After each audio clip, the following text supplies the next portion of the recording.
All right, everybody, welcome back to Candace Live. A lot going on because we're getting closer and closer to November. Well, Trump was interviewed by the National Association of Black Journalists. By the way, who knew that we had that? Why do we need a National Association of Black Journalists? Why not just journalists? I don't know. Am I crazy? Anyways, he was excellent. The media is big mad because he said kind of what we're all thinking, which is, when did Kamala Harris turn black? Plus, later on in the show, I'm going to speak to you guys about Ballerina Farm, you know, that Instagram account, the trad wife that everybody's inspired by. Well, she made the mistake of opening herself to a leftist journalist who unsurprisingly hates Hannah's life and thinks that she is being held captive by marriage and babies. And Hannah has now issued a response, and I'm going to give my response to her response and the journalist. Big story. We'll be covering it. But first, we got to talk about Israel because, I don't know, the media insists that we talk about Israel and that we support Israel. Well, we all heard the rumors that the Palestinian detainees, now when I say detainees, I mean people that have not been arrested or tried or gone through the court system. They're simply being held, presumably for questioning. Well, we heard the rumors that they were being subjected to torture and that they were being subjected to rape. And it turns out that those rumors are true. And so I'm just going to wait for all of my fellow Christian podcasters and politicians to condemn this, to come out and condemn this. Why do I feel like I'm going to be waiting for a very long time? Why is that? Let's talk about it. That's what's coming up on Candace.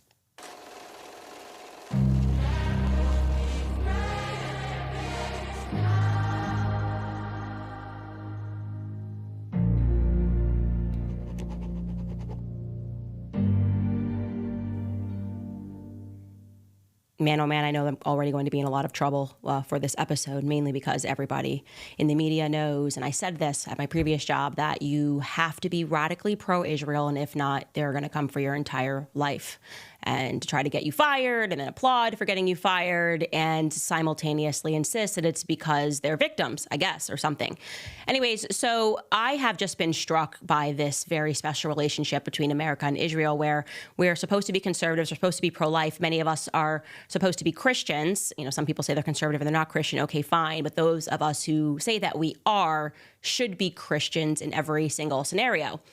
And the demand, like I said, is that every time anything happens over in Israel, that everybody uses their platform to speak out. You recall this, by the way, when Piers Morgan in that hour and a half long interview that he did with me was like, why didn't you instantly send a tweet on October 7th condemning what happened? And I said to him, well, not only did I condemn it multiple times on my show, but also why am I required to, within 5 seconds, issue a statement on my Twitter feed simply because I'm Christian?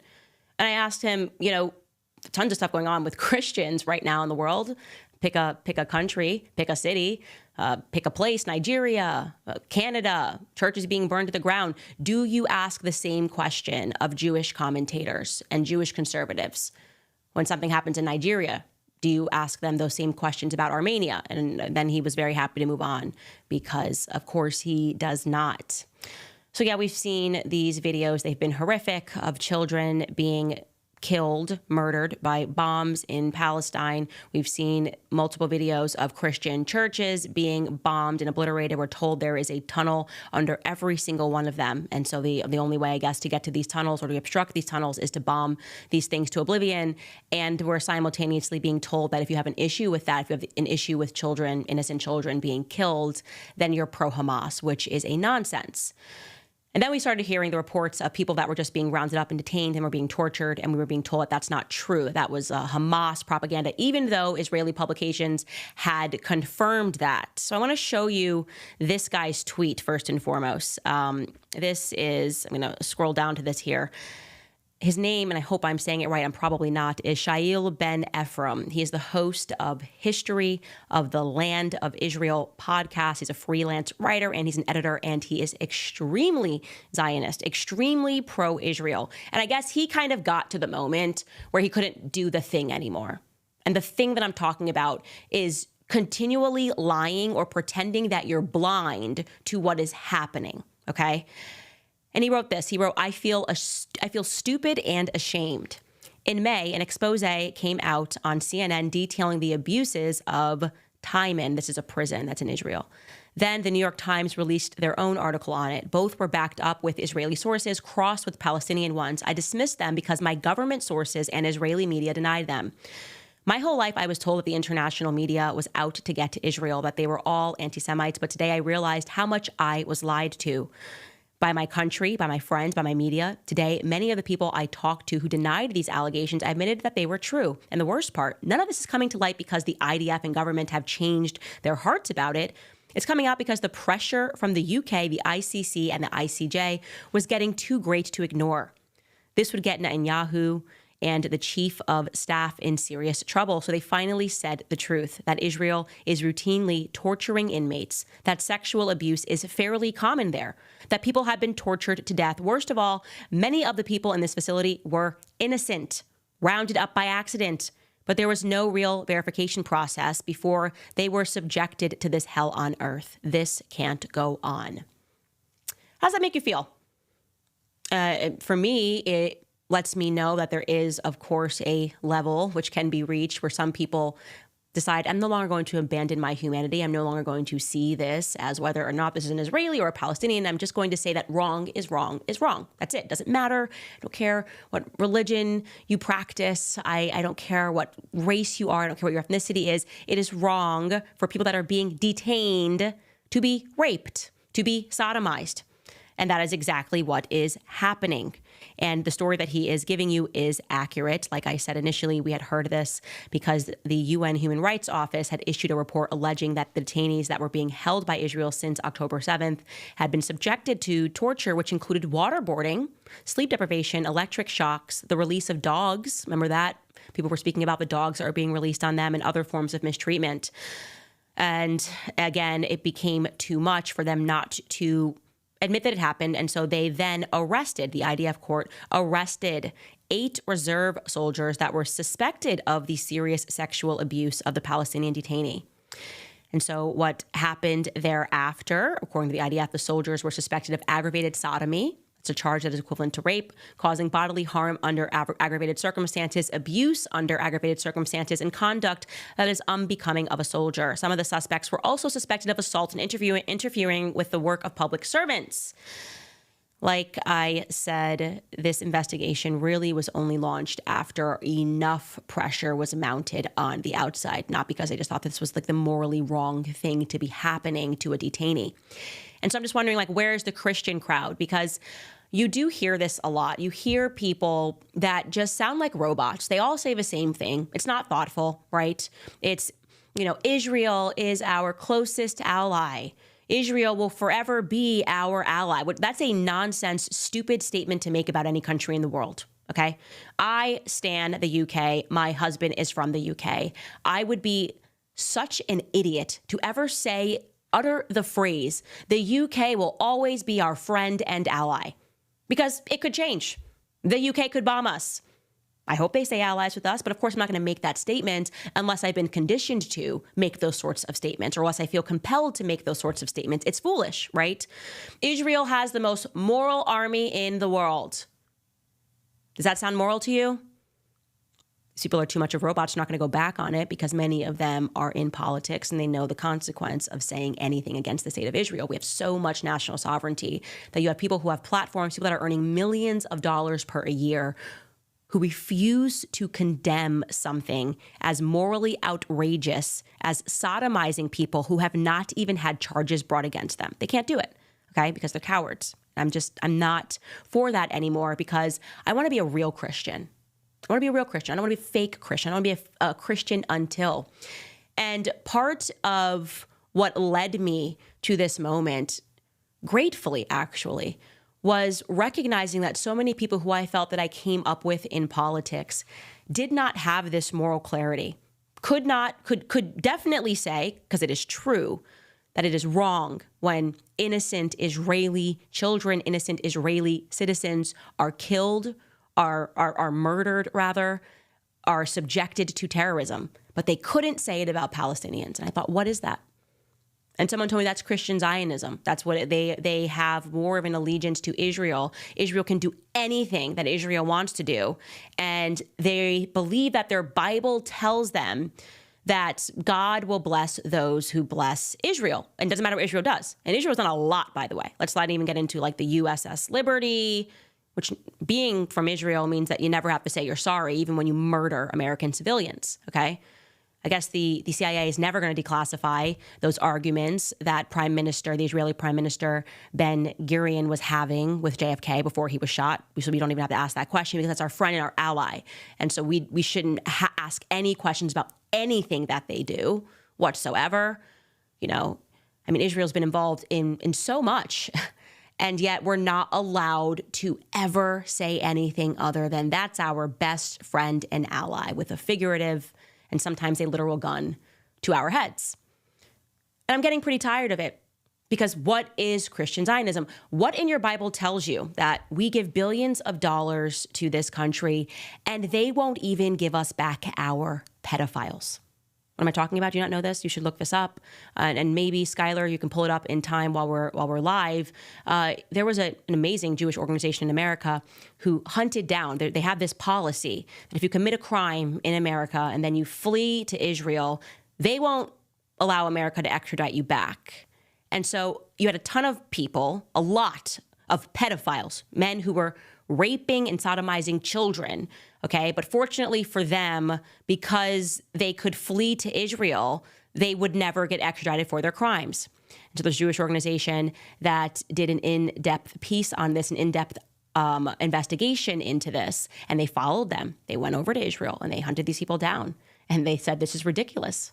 Why are we not bringing back these pedophiles to face trial in America? No answer. No answer. I guess because they're our friend and ally, they are allowed to protect pedophiles from being extradited back to America to face charges for what they did to children. That's what it means. And we have to give them money. But for that, by the way, he would think, if I give you $1 billion, you're definitely going to back my criminals. Nope, doesn't work like that. And if you have an issue with that, well, you know how it goes, you're an anti-Semite. That's it. If you want the pedophiles to be required to face the charges and be brought back from Israel, you're an anti-Semite. That's what I'm hearing. Again, what is Christian Zionism? Okay. What is dispensationalism? What is it that these people believe? And so when I started doing the research, I went, aha, there is this thing called the Schofield Bible. Most people don't know because you're raised, you go to church, you go to Baptist church from the South, and you read the Bible, and the Bible's got notations, and then you have a pastor who's telling you what all of these verses mean, the King James Bible, and this is what this verse means, and take it to the bank. And you never stop and ask yourself, well, who made these notations? What inspired Schofield to make these notations? Of course, right when I had it on my heart to start speaking about this particular Bible, and it's taken me a lot of time because I don't wish to offend other Christians. I don't wish to offend the people who really a large part of everything that I've been through and this pull that brought me back to the Catholic faith. I owe a large part of my career to so many Christians around the world who have supported me from the very beginning. And so I've struggled with how to have this conversation, and I realized that there is no right moment to tell people the truth. And of course, at the moment that I made up my mind to tell people the truth, I then saw that Tucker Carlson had on John Rich, the country artist John Rich, and believe it or not, just a couple of weeks ago, they were talking about the Schofield Bible. Take a listen. Have you ever heard of a Schofield Bible? Yes, I have. Okay. So C.I. Schofield was basically a student of John Darby, and he adopted that part of the doctrine, and he incorporated that into the Bible. It was the first Bible ever made that had study notes with it. We have all kinds of Bibles now that have, concordances and study notes and all kinds of stuff that go along, but this was the first one that was ever made. It became so popular. Every Christian was reading it. Every minister was reading it. And this continues today, to this exact second. My own dad, when he went in seminary and was, wanting to become a minister, they said, make sure you have a Schofield Bible now when you come to class. Have your Schofield Bible. Schofield Bible also adopted that entire John Darby philosophy of Christians will not be here when the bad stuff starts to happen. And most Christians still believe that. Matter of fact, a lot of my friends that are Christians are going to watch this interview are probably right now going, hang on a minute. Now hang on. So this is pushing back against a doctrine that's been in existence now for coming up on 200 years. The problem with that doctrine is there's several places in the Bible where it talks about what's going to happen prior to Jesus Christ coming back to the earth. When he does come back, that is when what we call the rapture happens. The word rapture is nowhere in the Bible. It talks about us being caught up with him and pulled out of here, and then the ultimate wrath is poured out on this planet. That's what we call the rapture. So that's not in debate. The question is, what happens leading up to that? It's a good question to ask, right? For some reason, nobody ever preaches that. They don't want to talk about what all happens prior to it. So if I can I just read if we have time? That's why I love the thought of this interview. I do too. But just to be clear, what you're saying is the Scofield Bible, its theology is deceptive. I'm saying that the same way the media takes a factual situation and twists it and gives you a version of it, which we all know we're force-fed every single day, the same exact tactic was used in 1830 by John Darby. And guess who he was connected to, by the way? The Rothschilds. Interesting. Yeah, he was connected to the Rothschilds family back in the day. That he did the same exact tactic and twisted that. I don't know why he did that. It worked because it took off. And I mean, there were churches popping up everywhere right after that. I'm saying that, including me, including my own father, for a long time, that's what we believe too. But when you start actually going back and reading line by line by line what is said that will be leading up to Jesus coming back, which is when the rapture happens, it's the inverse of what John Darby put down. I didn't know that, but somehow I'm not surprised even a little bit. And there's more, by the way. There's actually a lot more. And I'm grateful that John said all of this publicly. And I'm definitely going to have him on the show to talk about this at length. And he said a lot of important things there. So what happened is, like I've said to you many times, history is just being erased second by second. You guys have no concept of what was happening in this country in the early 19th century. I had no concept, by the way. I don't even want to speak to you as if I'm so educated that I know more than you, because I thought all the same things that everybody thought. I thought that what I was learning in church was real and was authentic and was the true history. And it really took when I was in study with a priest, actually, last year, and he looked up to me and he said, you Americans know nothing. You just know nothing. And he said, you don't even know that your country was founded by a bunch of Freemasons. Freemasons went there and they were battling for America. And someone won, right? One of the Freemason groups won America. And the truth of the matter is that the Catholic Church was approached by Zionists, and it was approached by Theodore Herzl in Italy. He went over, Theodore Herzl, the person that they credit with founding Israel, and he wanted the Catholic Church to support them taking over Israel. Now, this is before World War II, guys. We're talking about 1904. And the Catholic Church told Theodore Herzl to kick rocks. And that was a problem for the Christians. Were not going to support them taking over Israel. So they hatched up a plan. They said, well, if we can't get the Catholics to support us, we certainly can get the Protestants to support us. And they funded, I'm referring to Zionists, funded the Scofield Bible. Scofield himself was actually a horrible man. He was drunk. There was the story that you hear about him coming to an aha moment. No, he left his wife and kids and basically somehow landed in Dallas, where he met some Freemasons. They introduced him to Sam Untermeyer, who's known, I guess, most notoriously for blackmailing Woodrow Wilson in order for him to have the Supreme Court Justice, Louis Brandeis. He's basically said he blackmailed Woodrow Wilson to get Louis Brandeis the Supreme Court nomination. And Samuel Untermeyer allowed this guy, Scofield, entry into the Lotus Club. Lotus Club was a remarkably Jewish club in New York City. The majority of the club was Jewish people supporting the Zionist cause. Out of nowhere, this poor guy, this poor pastor, suddenly has enough money to go be funded overseas, and he meets their friends who are running the Oxford University Press, and they give him a book deal before the book is even written. And he's going to do notations on a Bible. And then he spent some time in Switzerland at the same time that the Zionist Congress was held in Switzerland. And suddenly, it took him just a couple of years after shaking hands with the Oxford University Press, a man that had no experience, he wasn't even a university grad, had no professional background, gets a book deal so massive that suddenly they begin printing this Bible, which featured, just as John Rich said, notations. I'm supposed to believe Schofield wrote that. How long would it take you if you had to put notes for every verse in the Bible? How quickly could you do that? It's amazing how quickly he did it. And suddenly, because it was funded by Zionists, it became a Bible that was the most massive in print. That's the story of the Schofield Bible. That's the real hidden story of the Schofield Bible. John Rich is not lying. I've never spoken to John Rich about this. And I am not lying to you, okay? I am not lying to you. And what they decided to do there was to boil the frog, was to take the King James version of the Bible and to essentially just put notations of how people should read. Just a word removed here, a word removed there. And the next thing you know, guys, you wouldn't believe this, but Christian Zionism was born. That's it. That's the truth. That is the reality. That is how Christian Zionism was born in America. It is credited with the Schofield Bible. And that is a problem for me. It's a problem for me when I look up and I see people who I know are wonderful people, who I know love the Lord, and who stop themselves short, who will argue pro-life all day, but will stop themselves if the matter pertains to Israel. I now make the joke that, I mean, quite literally, I think Israel could do anything. I mean, anything.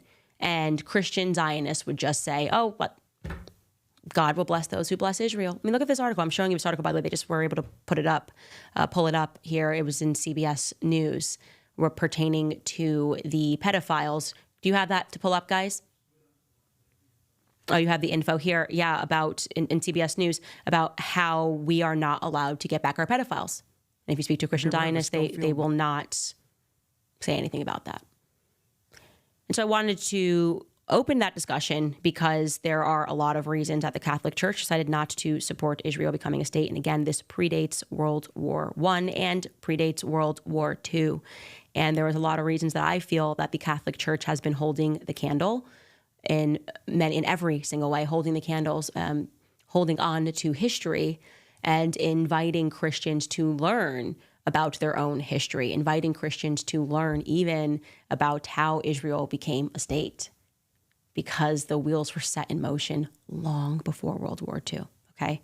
The wheels were set in motion by Moses Montefiore and James Churchill back in 1840 after a Catholic father went missing, okay, in Damascus. That is the reality. That is just the truth. And if I have to be the only person who has a platform with the courage to say it, then so be it, okay? I don't serve politicians. I don't serve AIPAC. I don't serve money. It is a sin to have that perspective, to be fearful of bad headlines. And it makes me call into question, do you really believe in Christianity? Like, do you really submit yourself to Christ? If all you care about is the moment now, the money, the good headlines, if all you care about is the job and the career, then it sounds to me like all you believe in is this life. It's just not who I could be. I could just never be that person. And I don't care what I have to lose. I think you guys have probably figured that in the process, because what is happening right now in Israel and what has happened in Israel in the past has been wrong. All right, guys, on that note, as we talk about the topic of life and the preservation of life, I do want to thank you. I saw some of you guys tagging me who are now drinking 7 Weeks coffee, and they are an amazing company that aligns perfectly with our mission as conservatives and as Christians. As I told you guys, it's a pro-life coffee company. They're on a mission to fund the pro-life movement, 1 cup of coffee at a time. And why do they use the name 7 Weeks? Well, at 7 weeks of development, a baby is the size of a coffee bean, and it's the first time a heartbeat is clearly detected on an ultrasound. That's why they donate 10% of every sale to support ultrasound services at pregnancy care centers across the country. And I can tell you about the coffee. It's the best I've ever had. I am very picky about what I put in my body, and this coffee checks all the boxes. It's mold-free, pesticide-free, shade-grown, low acidic, and organically farmed. Plus, it comes from the top 1% to 2% of beans in the world. So here's what you need to know. 7 Weeks Coffee is launching an exciting new initiative called Drink More Coffee, Save More Lives. Exclusively for my listeners, when you subscribe, you will save 15% and get a free Drink Coffee, Save Lives tote on your first order. That's not all. Exclusively for my audience, use code Candace and you'll save an additional 10%, giving you a total of 25% savings on your first order. So go to 7weekscoffee.com and use code Candace to save up to 25% off.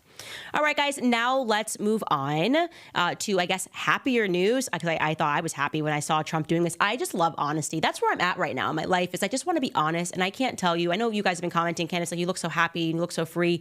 Yes, I do. I feel so free because I just don't care anymore. I'm like, I am serving the Lord. I'm going to tell the truth. When I get it wrong, I'm going to apologize. And that's it. That is it. And I love when people are radically honest. And I loved that when Trump, and you just knew about the setup here, right? It's like he gets the call, the National Association of Black Journalists. He probably was like, I didn't know there was one, because I didn't know there was one either. I think we just need a National Association of Journalists, but whatever. We are a culture where we're just identity everywhere. And he's like, yeah, I'll do it, of course, because this is a good thing. I've done so much. I feel, he probably feels this way, for Black Americans. They were obviously living better under me, so I want to communicate to them. And of course, it's a setup. It is always a setup. They're going to do the typical, well, our girl Kamala, we like her better. So anyways, let me just show you a clip of the instant setup, the first question that was asked of Trump and how he responded, because it's beautiful. Take a listen. Mr. President, we so appreciate you giving us an hour of your time. I want to start by addressing the elephant in the room, sir. A lot of people did not think it was appropriate for you to be here today. You have pushed false claims about some of your rivals, from Nikki Haley to former President Barack Obama, saying that they were not born in the United States, which is not true. You have told 4 congresswomen of color who were American citizens to go back to where they came from. You have used words like animal and rabid to describe Black district attorneys. You've attacked Black journalists, calling them a loser, saying the questions that they ask are, quote, stupid and racist. You've had dinner with a white supremacist at your Mar-a-Lago resort. So my question, sir, now that you are asking Black supporters to vote for you, why should Black voters trust you after you have used language like that? Well, first of all, I don't think I've ever been asked a question in such a horrible manner, a first question. You don't even say, hello, how are you? Are you with ABC? Because I think they're a fake news network, a terrible network. And I think it's disgraceful that I came here in good spirit. I love the Black population of this country. I've done so much for the Black population of this country, including employment, including opportunity zones with Senator Tim Scott of South Carolina. We can get out of this. Which is one of the greatest programs. I just love it. I just love it. Honestly, the only thing that could have been better if he just looked at her and said, yeah. She's like, you called Black journalists losers and you called them rude. If he just looked at her and said, you are a rude loser. And what I love about this is that he treats everybody equally, right? He doesn't care. It doesn't matter if you're a Black journalist asking a question, if you're a Spanish journalist asking a question. If you are trying to set him up and you're acting like a loser, he's going to call you out on that. Like I have said, this is why I absolutely love Thomas Sowell, is that he says that so many people have gotten used to special treatment, so used to special treatment that when they are treated the same, it feels like discrimination to them, right? So they feel discriminated by Trump because they have been treated special. Like, you're a Black journalist, so you're in this category where nobody can say anything offensive to you. In fact, you can just offend them. And that's what she's doing. She's offending him, right? She's trying to pretend that she's being a journalist. She's not. She's an activist. And she's, in so many words, accusing him of being a racist by pointing out what he has said to Black people and not pointing out that he has said so much more and likely much worse to white journalists, right? So she's just trying to curate her audience to see everything as a token of the discrimination that's going on. And I love that he remains the same, right? There's no Black scent there. He's not trying to make the room like him by relating to them and dropping some hip hop bars. He's just like, yeah, and you're a loser too. You're rude. I'm here. I made the time for you. Don't treat me like this. And that is the Trump that I love. I really do. That is what I liked about him, is that no matter who he's in front of, he is still the same Donald Trump. Love him or hate him, I tend to love that version of him. And it gets even better because then she asks about Kamala Harris and Barack Obama. And it went, I would say, better than expected. Take a listen. Do you believe that Vice President Kamala Harris is only on the ticket because she is a Black woman? Well, I can say no. I think it's maybe a little bit different. So I've known her a long time indirectly, not directly very much. And she was always of Indian heritage, and she was only promoting Indian heritage. I didn't know she was black until a number of years ago when she happened to turn black, and now she wants to be known as black. So I don't know, is she Indian or is she black? She has always But you know identified what? as a black I woman. She went to a respect either historically black one. college. I respect either one, but she obviously doesn't. Because she was Indian all the way, and then all of a sudden she made a turn, and she became a black person. Just to be clear, sir, do you And believe I that think she is somebody should look into that too when you ask, continue in a very hostile, nasty tone. I just love the way he says black. He's just great. I mean, come on. And this is what I mean, where I'm just like, I hate how leftism has turned black people into something that we're not. Like, we know that's funny, okay? We know that is hilarious. Is she Indian or is she black? You know, I've known her as an Indian woman. Now she's black. I don't know.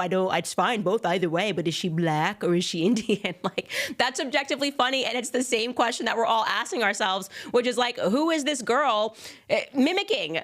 Now she's like Kamala from the block. Nobody recognizes this Kamala. And like I said, throughout her entire political career, she was very content using the Indian card, wearing a sari, I think that's what it's called.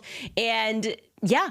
And suddenly, I don't know, she just was like, no, girl, I'm definitely black, and starts dropping these phrases. So we should be, and we should feel insulted by Kamala and not Trump, because he's keeping it 100, okay? The Trump that's in that room is a Trump that's in a room filled with white people, black people, mixed people. That is what I demand out of any politician. That is that for me. I just want to know that you are going to speak the same. I was thinking about it, how weird it would have been if Vivek tried to speak in a black accent, because, you know, I love Vivek. I'm a massive supporter of him. I'm a massive fan of his. And I stumped with him for a bit in Iowa. And I would have just thought it was the strangest thing if when Vivek met me, he just dropped a black accent. I'm actually going to require Vivek, because I'm friends with him, to speak to me in a black accent. Like, I want to hear Vivek speak like Kamala, and him, just imagine Vivek being like, girl, in these streets. Yeah, no, he would never do that. And Kamala should never do that. And I love that Trump is just willing to call that out. And like I said, that's the version of Trump that gets him the most votes, when he just treats people as they deserve to be treated. Now, we all know what she actually is, obviously, is her parents were Marxist. Kamala is a Marxist. If she is voted in on the basis of the color of her skin, well, maybe black people should talk to Cubans and ask them about how Marxism works out. Talk to the Venezuelans right now and everything that they have gone through since socialism was implemented, because that is kind of the master plan for America, is to transform it into a socialist country. We're inching ever closer, which is why I want to thank my next sponsor of this show, Tuttle Twins. You guys know that I absolutely love these books. Sorry for the noise. I just realized my phone is on top of it. But they are just kind of this company that's really just reaching out to children, trying to teach them all of these concepts that seem too big. You can explain these to a child, and we need to make sure that Marxist ideas are not saturating our society, because they are already in the school and in the media, and they're influencing our impressionable kids, which is clearly the objective. The Tuttle Twins have a brand new book entitled the 14th in their series, called The Tuttle Twins and the Medals of Merit. Ethan and Emily Tuttle encounter strange new rules at their track and field meet that put the strongest athletes at a disadvantage, allowing less skilled athletes to win all the medals. You know how much I love Thomas Sowell. Well, he makes an appearance in the book to teach the twins about the philosophy of Marxism, which is the reason that you should definitely go buy this book. He tells them why it does not work, Marxism, what it looks like in our day, and how we can help stop it from infecting our society. This little character, by the way, is named Candace. Right now, you can get all 14 books, including the Medals of Merit, for a special deal at TuttleTwins.com/Candace. The discount for my viewers will be applied at checkout, and you'll pay only $85 for over 750 fully illustrated pages. So please go support them, support your kids, and support the Candace Show. Place your order at TuttleTwins.com/Candace. All right, guys, we got to talk about Ballerina Farm. So I think if you're listening to this podcast, you're starting to put the pieces together, right? And you're recognizing that everything that's happening, especially because we talked about Frankism, what they actually believed in, which was basically an inversion of the Catholic faith. They hated Catholics, and they wanted to destroy the, Catholic, just so you guys know, it means universal. They wanted to destroy the universal Christian church. And if you're going to try to twist and put everything on the Bible on its head, then you recognize that you have to destroy the family. That is a Marxist principle. And so I was actually quite shocked that Ballerina Farm was operating kind of under the radar. So if you guys don't know who she is essentially this she was a ballerina. That's why it's called Ballerina Farm. And she left Juilliard, met her husband at Juilliard, and they decided to say goodbye to the city and go live on a farm. Look how cute they are. Look at this photo of them. They're adorable. Like, you can't hate these people. It's just not possible unless you're a leftist, unless you're a Marxist. And you go, I just see happiness. And because I see happiness, I must destroy it. Like, these are the villains of today. And the greatest villains, of course, are women who don't have children, don't have a family, which is why J.D. Vance was right. And I hope that he never apologizes for what he said about we don't want people that are cat ladies and spinsters running society, because they have a special kind of hatred in them. Like, women evil hits different. You know what I mean? Like, when women decide to go evil, it's like, it's just different. It's different. Like, they plot. That's the difference. Like cat versus dogs. When a dog does something wrong, it's like, oh, it's kind of like an accident. I don't know, but the women, they're like cats, just sit there and they're like, how can I destroy? By the way, I do love my cat who passed away a couple of years ago, but like, I would see her kind of stew, like, I'm upset with you, and I'm going to think about this for 3 days of how to ruin your life. And so we had this sort of old cat lady, but she was actually a young journalist, and her name was Meg Agnew, and she writes for the Times of UK. She's British. And she saw so much happiness on her Instagram feed, and she couldn't stand it. So she reached out like a journalist and probably was so nice in the emails. I've seen how these hit pieces go. It's why I never allow journalists in my home, because I think it's like a kind of rape. I'm not even trying to be dramatic. To allow a journalist into your home and you think everything's great and you were nice to them and you introduce them to your children, and then they go out and they just try to destroy your family. You're like, oh, it's an invasion, and the worst kind of invasion. So I don't do the whole like, oh, I'd love to come to your house. Nah, is what I tell journalists. You're not allowed. You're not meeting a kid. You're not going to have a glass of water. I know an evil cat lady when I see one. Okay. And Meg, she's still young, but that's where she's headed right now. So anyways, Ballerina Farm invites her. They all think the interview goes well. And of course, this woman had basically already had the article written in her head. And her theme is like, women that are saying online that they're happy with their husbands and children, of course, must be suffering. I just have to find out how they're suffering. And she writes this article, and I'm just going to read you like bits of it, because it's almost comical, because it's just so obvious. By the way, I didn't tell you, Ballerina Farm, her real name is Hannah Nealman, and her husband is Daniel Nealman. And the article, I'm just going to read a couple lines here. Hannah takes the baby from her husband. She will not leave Nealman's chest for the 4 hours that we're together. Oh my God, the whole time, for 4 hours, Hannah Nealman held her baby. Dun, dun, dun. It gets worse. It gets worse. So she goes on and she talks about how there's other influential trad wives, namely one named Nara Smith, a 22-year-old Mormon model who has 4 million Instagram followers, who talks in a voice so soft, she sounds as though she has been brainwashed by a cult. Dun, dun, dun. And then she writes, many women I know who have and want a life that looks totally different are addicted to watching all of this, though others are served it by an algorithm as if it is grooming us into submission. Yeah, of course, we're being groomed by an algorithm to want marriage and kids. That can be the only reason why people are deciding on this lifestyle of Hannah Nealman's. So she says that she asks a question about whether or not they like the trad wife label. And this is what Hannah Nealman replied. We were already together. I'm sorry, this is what Daniel replied. We were already together doing what we were doing, Daniel replies instead. And then trad wife came along. We can't help it. This is what we are. If we're trad dad, trad wife, so be it.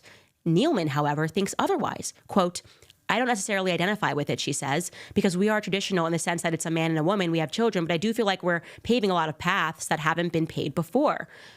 So she's already making it seem like her and her husband disagree and that her husband is just interjecting his voice into this interview. She does this all throughout. But in reality, there was no question in my mind that when this woman reached out, she asked to interview them both. And so the husband and the wife showed up together. She's asking questions. They're both giving her answers. And they're not disagreeing. These two statements are not at conflict. He is saying, yeah, we're just married. We never really thought of us as trad wife, but if that's what people are calling it, so what? And she's saying, yeah, I don't identify with it. It's not an identity, but this is the life that we're living. There's actually no conflict between these two statements, but she continues down this narrative because she wanted to look like as though her husband is taking away Hannah Nealman's voice. She then quotes Hannah Nealman as speaking about her life when she was 17 years old as a ballerina dancer. She says, Quote, my goal was New York City. I left home at 17 and I was so excited to get there. I just loved that energy and I was going to be a ballerina. I was a good ballerina. She pauses again. But I knew that when I started to have my kids, my life would start to look different. She then goes on in the article to make it seem like, yeah, no, the little ballerina never got to become the lead nutcracker, because she decided to become a mom instead. And I just can't believe that she would do that. No, let me just assign some reality here. Everybody has dreams when they're 17 before they have kids. And then your dreams obviously take a shift and they shape in different ways. When I was 17, I wanted to be a journalist. I moved to New York City and I was like, I want to be a writer for a glossy magazine. I want to write for Glamour magazine. That was my ultimate dream. It is absurd to say, well, now that Candace is married with children, which is the best part of every single day. Well, clearly Candace Owens is suffering. She must be suffering because, she's not writing for 2 cents an hour for Glamour magazine. It's no, her life became bigger. Her life became better. And then she has this quote about how he used and pulled some strings and got onto a plane at JetBlue. His father owns JetBlue. And they began their first date. And then she writes this, Hannah Nealman, our first few years of marriage were really hard. We sacrificed a lot, she says, but we did have this vision, this dream. And Daniel interrupts. We still do. What kind of sacrifices? I ask her. Well, I gave up dance, which was hard. You give up a piece of yourself, and Daniel gave up his career ambitions. Then the journalist writes, I look out at the vastness, and I don't totally agree. Daniel wanted to live in the great Western wilds, so they did. He wanted to farm, so they do. He likes date nights once a week, so they go. They have a babysitter on those evenings. He didn't want nannies in the house, so there aren't any. The only space earmarked to be Nealman's own, a small barn she wanted to convert into a ballet studio, ended up becoming the kids' schoolroom. I mean, this just makes me sick. Like, she's never seen a functioning relationship. What she doesn't understand about marriage is two become one. My husband and I promise you, we have the same brain now. Like, we cut each other off because we finish each other's sentences. If anybody ever was allowed into my house, which I would never allow journalists into my house, and they sat down and they interviewed us, it would look exactly like this. Both of us speaking, both of us cutting each other off, because we don't view it as cutting each other off. We view it as completing one another. And unfortunately, with these radical feminists, they don't understand that. They have no idea how beautiful that is, how beautiful it is to have stepped into a vision where for two people to literally become one, for him to have career ambitions, for her to have ballet ambitions, and then for a larger vision, right? A God-like vision of family to lay before their feet, and for them to realize none of that would have mattered. None of it would have meant what we are doing now. None of it could have ever amounted to this fulfillment that we feel today. And she remarks about how tired she is. Yeah, parenting is exhausting, but it is a kind of exhaustion that you can't describe because it fills you with such gratitude and with such purpose. So I first want to let you listen to this journalist because she did some interviews thereafter, and you'll get exactly what kind of a person this is. Take a listen to her. As women, this way of life has been missold to us previously, like, the perfect, harmonious, happy domestic life of, aren't you so lucky to be able to stay home with your children and look after the house? There's this deep fear from lots of women that, oh my God, it's happening again. It's happening again, just in different clothing, and that clothing is social media and Instagram. Do you think she's happy? I do. I think there's been a lot of speculation online since. I think she's very tired. I think as is he. And what really struck me is just quite how little time that either of them have for themselves. But I suppose that is parenthood. She supposes that must be parenthood. Oh, the concept of not living for me, and sharing your life with someone and coming into a completion and then having children. It scares her. She's speaking. Some women just see fear. They feel anxiety when they look online and they see a happy family, and they wonder to themselves, this must be some nasty algorithm that's trying to enslave me by telling me to get married and become happy with children. My gosh, what a terrible algorithm this is. It's unbelievable. They can't even recognize how demented they are, right? And she's demented, and it's not her own fault. I'm sure this journalist, Meg Agnew, is a nice woman. She's just been severely propagandized in the school system, and it won't be, and hopefully it won't become too late for her to recognize how much she is erring right now, right? That it's not an algorithm, that yes, it's exhausting, but like I said, it is so rewarding. And I want to lastly show you this because Hannah Nealman obviously was very upset and shocked. I don't know why she was shocked, but this is how the journalists are nowadays. They earn your trust. They will walk into your home and then they will lie about everything that happened, and they will invade you in this way. Like it does feel like an invasion, but she took to Instagram with a couple of notes just to clarify her own position. Take a listen. A couple of weeks ago, we had a reporter come into our home to learn more about our family and business. We thought the interview went really well, very similar to the dozens of interviews we had done in recent memory. We were taken back, however, when we saw the printed article, which shocked us and shocked the world by being an attack on our family and my marriage, portraying me as oppressed, with my husband being the culprit. This couldn't be further from the truth. Nothing we said in the interview implied this conclusion, which leads me to believe the angle taken was predetermined. For Daniel and I, our priority in life is God and family. Everything else comes second. The greatest day of my life was when Daniel and I were married 13 years ago. Together we have built a business from scratch. We've brought 8 children into this world and have prioritized our marriage all along the way. We are co-parents, co-CEOs, co-diaper changers, kitchen cleaners, and decision makers. We are one, and I love him more today than I did 13 years ago. We have many dreams still to accomplish. We aren't done having babies. We are excited for our new farm store to open, and I can't wait to see what the future holds for the rest of it. But for now, I'm doing what I love most, being a mother, wife, a businesswoman, a farmer, a lover of...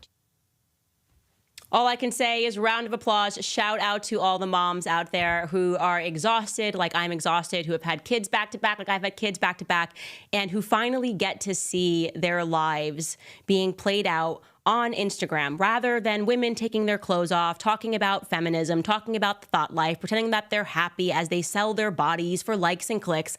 They get to see a mom who is tired, but who is fulfilled. That you are all doing the Lord's work. And that is why when I was asked that question from Piers Morgan that day about who I look up to in Hollywood, I said my answer, and I meant it: stay-at-home moms, okay? Because you guys are doing the most important work, making sure that children are being raised in the right way, because they are the future. And the state does not like that. It is the state that controls these newspapers, that send out journalists to write hit pieces about moms because they're tired, okay? Yeah, we're tired. Big deal. That's their angle. And it's not going to matter because it does feel like, exactly like she said, like it's God time. I don't know, guys. I just feel it. I'm feeling the Holy Spirit. It is just God time. And if you're going to stand against it, I don't think you're, you should probably change your minds and get on the right team. That's all I'm going to say. All right, guys, I before I answer some of your questions, and there are a lot of them, and I'm going to jump into these super chats, I do want to in finale thank Tax Network USA. I know many people who are overwhelmed with back taxes, and you're like, I'm just not going to think about it and hope the IRS doesn't arrest me for these unfiled returns. Well, guess what? They've hired, thank you, Biden, 20,000 new hires, okay? They've stepped up enforcement since the end of COVID relief programs. They get all this free money, and now they're going to hunt down Americans, and they're issuing millions of pay-up notices in 2024. So if you are listening to this and you're worried about the IRS collection tactics, there is no need to face them alone. Tax Network USA can help. Tax Networks USA is the nation's premier tax relief firm with a history of negotiating over $1 billion in tax relief for clients. They offer a range of services, including penalty forgiveness, hardship programs, where you might not have to repay anything until your tax debt expires. They even offer in-compromise solutions for lump sum settlements. So whether you owe $10,000 or $10 million, their team of experts is prepared to assist you. Handling IRS matters without professional help is extremely risky. So protect your financial security by seeking guidance from Tax Network USA. Their experts provide strategic advice on reducing or eliminating your tax debt. To schedule a complimentary consultation, call 1-800-245-6000 or visit tnusa.com/Candace. Do not let the IRS's aggressive tactics control your life. Empower yourself with Tax Network USA. Take charge of your financial future. Visit tnusa.com/Candace. USA.com/Candace. All right, guys, let's see what's going down in the chat. Dun, dun, dun. Be nice. Just be nice, everybody. Just kidding. You don't have to be nice. I can take it. Maggie writes, thank you for opening my eyes to what's going on in this country. I've been reading chaos, and it's crazy how much I didn't know. Thank you so much, Maggie. And I want to just thank all of you guys who are supporting the show and letting us know that we can tell the truth and be independent and not rely on corporate media on locals.com or CandaceOwens.com, or supporting by buying merch. Don't Care, Built Different, Conspiracy Theorists, all of you guys who have been supporting the show. It's the reason that I really do have this freedom. So thank you back to you. Brother Lex writes, Mrs. Owens, you're the business. We have huge love for you. Wish the best for you. Stay cool. Dane writes, Candace, thank you for being you. I'm so tired of all the conservative pods from Bongino to Kirk. They all pair up the same thing, kind of like the left. You are the only one who dares to step outside of the norm. Christ is king. Thank you so much. I obviously am friends with Dan Bongino, and I'm friends with Charlie Kirk, and I've gone through a lot with Charlie Kirk, and I pray for all of them to continue their success. And yeah, that's all I'm going to say. I pray for everyone who has a platform to continue their success and to commit themselves to the truth fully every day, no matter what the cost is. Tomahawk Elf writes, is it a correct assessment to claim that the historical institution of Catholicism is equally as bad or worse than your complaints and problems with Israel and Christian Zionism? No, I don't think that is fair at all to say. First off, these are talking about three different things. Christian Zionism, in my view, because of learning the history of how it began, I think it is a fair question to ask whether or not it can be deemed a heresy. Catholicism and I think the Orthodox faith, I pray every day that the schism is resolved. I genuinely do. Every Mass, I dedicate that just praying that the schism is resolved, because, like I said, I believe that they have held a candle up for the entire Christian faith and have just been waiting for people to open their eyes to history. And Israel is a place in the Middle East. So I obviously can't compare that to either. So we're talking about an idea, a faith, and a place. Mary Giles writes, research Somerset Belanoff, Countess of Branbury, owner of Bohemian Grove. Ooh, I like that tidbit, Mary. I shall do. Encrypt Lake Games writes, and people wonder why I have the Geneva Bible before they changed passages, like changing thou shalt not murder to kill, knowing killing and murder have two different meanings. I didn't know that was another thing that was changed. Thank you very much. But yeah, it was all small changes. This is known as boiling the frog. If you take a word here, word out here, a word out there, people won't notice and they'll think that it's all the same, and it very much was not. Lindsay Siedelman writes, God bless Candace. I firmly believe that praying the rosary will help anyone, just clears and guides our minds the right ways to pray for peace and how we can speak truth for God's children. Jordan writes, Candace, I love your content. If you ever run for president, I would literally vote for you. They would never let me run for president. I can't be friends with anybody right now because you're not allowed to talk about Israel other than, they're amazing and they do everything right. And if you do, you're not allowed to be in politics, except for Thomas Massey. He got in there and they hate him too. He's my guy. I would run if Thomas Massey would agree to run with me, but they'd probably kill us both. Lunar Bow writes, quick to interview and try to attack Trump, but don't care about the fact that Kamala's website doesn't list her platform and policies. That is correct. That is what they do. They don't care because it's tribal and they're like, okay, she's brownish, so I'm going to go with her. Viral Syndicate writes, Kendrick cooked Drake over this same rhetoric, pandering to Black people for their support, fake accents to fit in. But people say it is okay for Kamala. Yeah, I mean, Drake is an actor. That's his background. And yeah, he's rapping. But I would say there's a lot of performance that goes in, no matter whether you're a singer or you're on stage. So, drama class becomes Hollywood. I'm actually reading a book right now about Hollywood. It's called Hollywood Babylon. It's from the 1960s and it was banned. And I'm interested in it. Bree Rush writes, not that I don't trust what you're saying about the Bible, but could you please add links to your research? Yes, guys. Okay. I've said this 3 days in a row. And I know I just sound like a parrot at this point. I promise before this week concludes, probably today, maybe tomorrow, I'm going to put all of the links of everything that I've discussed this week because everyone needs these links to know that I'm not making it up off the top of my head. But yes, this is just the truth about the Schofield Bible. You can look up the Lotus Club origins. I think even still today, the Lotus Club is still in existence, and it was, and perhaps still is, a Zionist hub. But yeah, all of this is true, and I will provide you links, I promise. And I was very shocked to see that John Rich said that because, like I said, I hadn't talked to John Rich about that, so it's time to get him on the show. This person writes, with all due respect, and I mean it when you talk about the war on the Catholic faith, you forgot an entry, the German occupation of Poland during World War II, and the mass repression and murder of Polish Catholics. Just so you know, I am never forgetting. There is so much that I don't know, and I hope that people sense that what I am is I'm curious and I'm willing to learn, I'm willing to be wrong, and I'm willing to apologize. I really come to you guys every single day with the utmost humility. That's why I don't even like to be like preachy about stuff, because I'm like, no, I didn't know this stuff either. And so when people say, oh, you didn't mention this, I'm not trying to not mention it. I just maybe truly did not know it. Bad Girl writes, Candace, you make me so proud to be a woman. Keep fighting the good fight. God bless you and your family. Rachel says we need a virtual book club. It's coming. Give me September. I'm rebuilding a whole website because I suspect that eventually I'm just going to get kicked out of life. Like, there's no journalists that like me anymore, and I'm going to get kicked out of life. So I'm going to have my own platform, and I'm working on it. I promise you.